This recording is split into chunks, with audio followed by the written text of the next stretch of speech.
Tube test क्या है, ये क्यों करवाना चाहिए, इसमें कितनी तकलीफ होती है, इसको करवाने का क्या फ़ायदा है। 2 फ़ैलोपियन ट्यूब्स जो हर खातून में मौजूद होती हैं, उनका टेस्ट किया जाता है। इस टेस्ट में आपके एक्सरेज लिए जाते हैं। ये अल्ट्रासाउंड नहीं होता, ये एक्सरे होते हैं। ये टेस्ट उन ख़वातीन में कराया जाता है जो बहुत अरसे से बांझपन यानी कि इनफर्टिलिटी का इलाज करवाती हैं, लेकिन उनके रिजल्ट्स नहीं आते।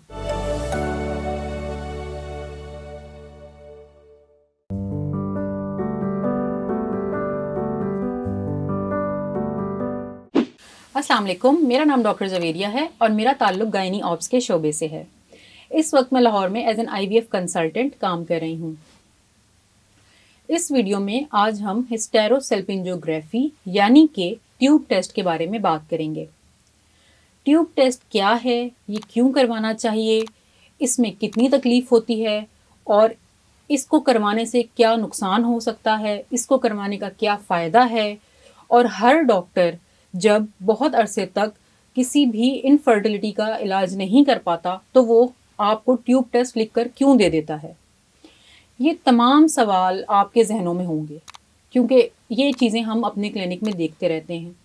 इसलिए मैं आज ये वीडियो इसी टॉपिक पे बनाना चाहती हूँ ताकि आप लोगों के ये सवाल घर बैठे क्लियर हो जाएं और नेक्स्ट टाइम जब आपका डॉक्टर आपको ट्यूब टेस्ट यानी कि हिस्टेरोसेल्पिंजोग्राफी लिख कर दे तो आप कंफ्यूज ना हो और आपके जहन में ऑलरेडी ये सारी इंफॉर्मेशन हो और आप बाखुशी ये टेस्ट करवा लें।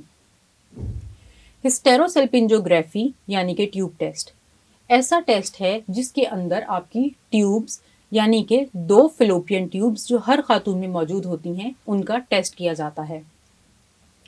अब सवाल ये है कि ये टेस्ट क्यों किया जाता है, इसके अलावा और कोई हल नहीं है क्या?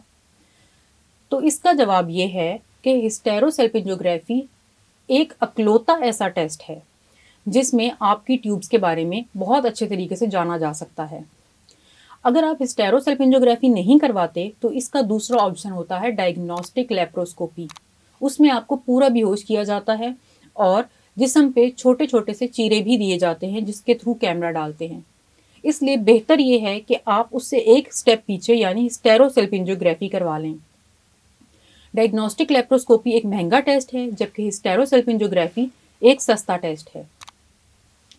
इस टेस्ट के अंदर आपको किसी भी क्लिनिक में या किसी भी अल्ट्रासाउंड सेंटर में भेजा जाता है। वहाँ पे आपको हिस्टेरोसेल्पिंजोग्राफी करने वाली डॉक्टर आपको पेन किलर्स देती हैं।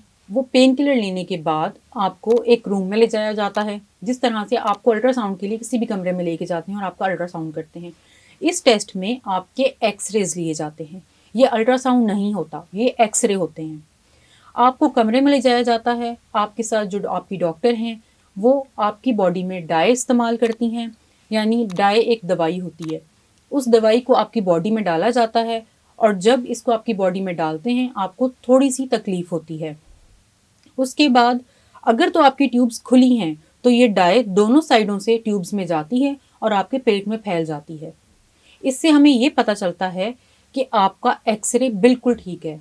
इसके बाद आपके जो एक्सरे लिए जाते हैं उसमें आपकी डाई ट्यूब्स के दोनों साइड पे फैलती हुई नजर आती है, यानी कि इसको आपका डॉक्टर लिखता है कि बोथ ट्यूब्स आर पेटेंट और there is free spill on both sides. आपका डाई जब आपके पेट में जाता है तो ये आपके पेट को कोई नुकसान नहीं देता या आपके साथ कोई प्रॉब्लम क्रिएट नहीं करता। कुछ लोगों को इस डाई से रिएक्शन होता है लेकिन आम तौर पे बहुत कम ऐसा होता है कि वो रिएक्शन जानलेवा साबित हो, जिसे हम एनाफाइलैक्टिक रिएक्शन कहते हैं। मगर अब तक हमने अपने क्लिनिक में इस तरह का एक भी मरीज़ नहीं देखा जिसको इतना कोई सिवियर रिएक्शन हुआ हो। हाँ, इसमें दर्द ज़रूर होता है मगर वो दर्द भी थोड़ी सी देर के लिए होता है। जब आपका ये अमल मुकम्मल हो जाता है उसके बाद आपका डॉक्टर आपको पेन किलर्स और एंटीबायोटिक देता है कुछ दिन के लिए। आपने वो एंटीबायोटिक का कोर्स मुकम्मल करना होता है। उसके बाद आपको इन्फेक्शन का चांस बहुत कम और तकरीबन ज़ीरो रह जाता है।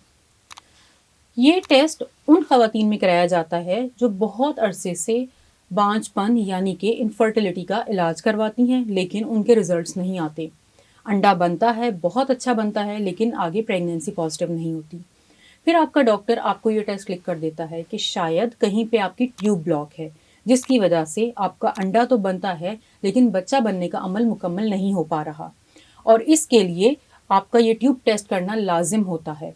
उसके किए बगैर आपका कोई भी आगे ट्रीटमेंट करना मुनासिब नहीं होता। और वो पेशेंट्स जिनमें दोनों ट्यूब्स ब्लॉक आती हैं, यानी कि उनका डाई फैलता नहीं है, उन पेशेंट्स में स्ट्रेट फॉरवर्ड आईवीएफ एक ऑप्शन रह जाता है। कुछ पेशेंट्स में इस तरह के एक्सरेज आते हैं कि एक ट्यूब बंद है और एक ट्यूब में कोई स्पिल नहीं आ रहा, या एक ट्यूब खुली है दूसरी ट्यूब बिल्कुल बंद नज़र आ रही है, लेकिन असल में या रियल लाइफ में उनकी वो ट्यूब बंद नहीं होती। उसमें क्यों नहीं ऐसा आ रहा होता कि आपका स्पिल नहीं जा रहा या ट्यूब बंद आ रही है?